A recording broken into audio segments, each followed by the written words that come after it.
When a horseshoe is fixed on a hoof, it looks like it would hurt really bad. But the horse's hooves are actually made of keratin, the same material as your fingernails. Okay, this first part is true. The outer hoof wall is made of keratin. Is it causing terrible pain to put the nail in the hoof wall? No. However, it still hurts the horse's well-being, the horse's biomechanics, and many other things, which I'll get into here in a second. And just like your nails, horses don't have any nerve endings on the outer part of their hooves. When the horseshoe is fixed with the right-sized nails in the correct area, it actually doesn't hurt them Those at aren't all. even horseshoe nails. Seriously, we gotta talk about this. I'm Dr. Renee Tucker, equine veterinarian for 30 years. Today I'm reacting to dangerous misinformation that all horse owners and horse lovers need to know. While it's true that the outer hoof wall does not have nerve endings, the inner hoof wall certainly does. Here's an example. Our fingernail does not have nerve endings, right? Theoretically, you can put a pin through your nail and you wouldn't really get hurt by it, but you would know it was happening. Why would you know? Because your fingernail is intimately attached to your nail bed. It's stuck there. If you've ever injured your nail bed, you know about how painful this can be. So the nerves are in the nail bed and they're totally connected to the fingernail. If you even try to put your fingernail on any surface, just try to put it down a little bit. The second you touch something with your fingernail, you know about it because of the nerves in the nail bed. Just like that example, the horse has the outer hoof wall, which is like our fingernail, but they have an inner hoof wall, which is precisely like our nail bed.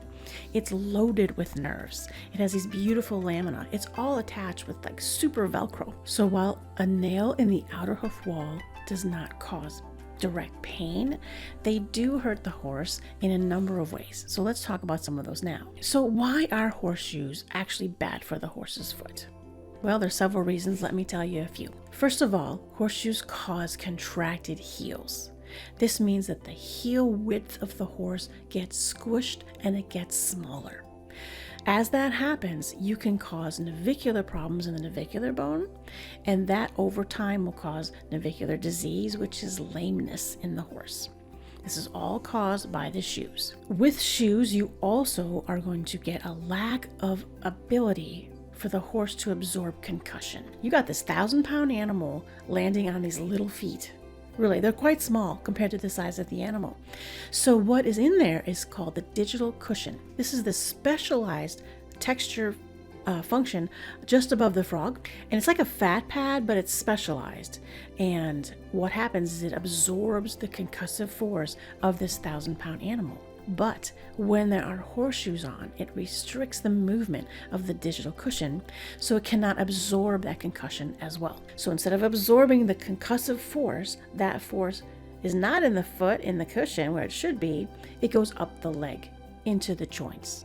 So now you have all this extra concussion in the joints, extra inflammation, and long term you can end up with arthritis. The third thing that happens with horseshoes is that the horse cannot get correct information from the ground. How can they do that?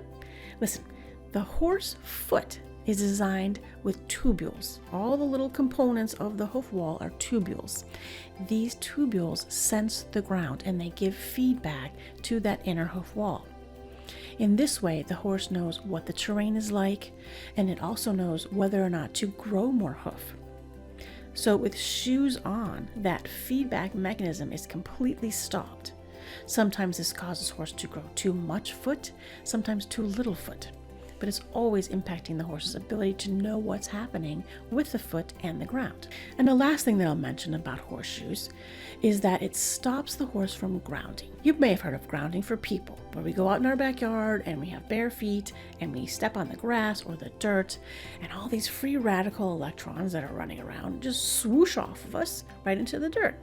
And it's very relaxing and it helps us have less inflammation in our body. The same is true for horses. If they have shoes on, this process is blocked. The horse needs to get rid of the free radical electrons, just like we do.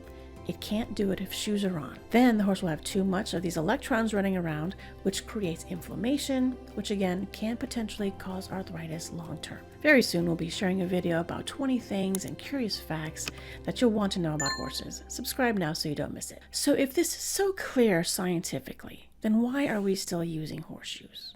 Well, first of all, let me tell you how this got started. You'll be very interested to know that for thousands of years, nobody used horseshoes.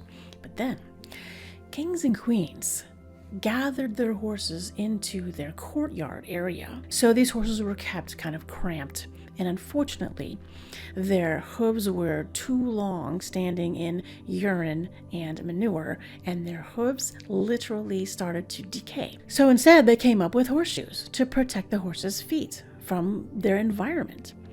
Now, what happened over time is that people saw, oh, the kings and queens, they have special horseshoes for the horses. If they have that, I want that too. And that's how horseshoes got put on everybody else's feet. All right, but now we're hundreds of years from kings and queens and horses and castles. Still, people believe that horseshoes are necessary to protect the foot. People think, well, they're going to get sore from rocks if we don't put shoes on them, or we're going to wear off too much hoof wall. So they think shoes are the best thing, when in fact, they're not. They hurt the horse in many ways, and they're not really helping. Wild horses, they go on rough terrain 20 miles a day. They don't wear off their feet. They don't say, oh, my little foot is hurting. No, horses do not need shoes if they have the correct diet and the correct environmental management. The very best thing for your horse is to go barefoot. There are rare instances when a shoe can be beneficial temporarily. Now, you can't just yank shoes off your horse and just let them be free because they might get ouchy. They need a transition time. Horses whose feet are ouchy, they walk like their feet hurt. They walk like they're walking on eggshells, just sensitive to the ground. They walk slower. So we don't want that to happen. Now you can use hoof boots. There are many different brands nowadays, different sizes. You can find something for your horse that works during the transition. But as I said earlier, you've got to have the correct diet and management to make the barefoot work. You need free choice, grass hay, no rye, no alfalfa. This needs to be available 24/7. Yes, horses are designed to eat constantly. The horse needs to be moving all the time on a track system, free choice hay, and a correct hoof trim. The trim for a shod horse is different than a barefoot trim. So you need to get an educated barefoot trimmer. But when you transition your horse to barefoot, think of all the money you can save. People on average here in the US pay about $120 every 6 weeks for a full set of shoes. I know some people that have clips and they have wedges and they have pads, and they're paying $240 every 6 weeks for their shoes, when in fact that's not even best for the horse. So you can save that horseshoe money to make the plan towards getting your horse barefoot. With TBT, you can not only understand your horse much better, but figure out what is going on, not only with hoof issues like this, but with any issue. Because with TBT, we can fix anything, anywhere, and fix it forever. I know, that sounds crazy and impossible. If you're interested in more, please check the video that's linked below, which will explain more about TBT. You can learn it at home and be a TBT practitioner to help your horse, or you can make it a business and help many horses. My hundreds of TBT students are the best proof of this. Watch this video to hear the most incredible healing stories from my students. If you feel ready to learn TBT, go to the link in the description and find the course. I also do have a newsletter where I send out tips twice a week. That link is also in the description. Thanks for watching. I'll see you next time.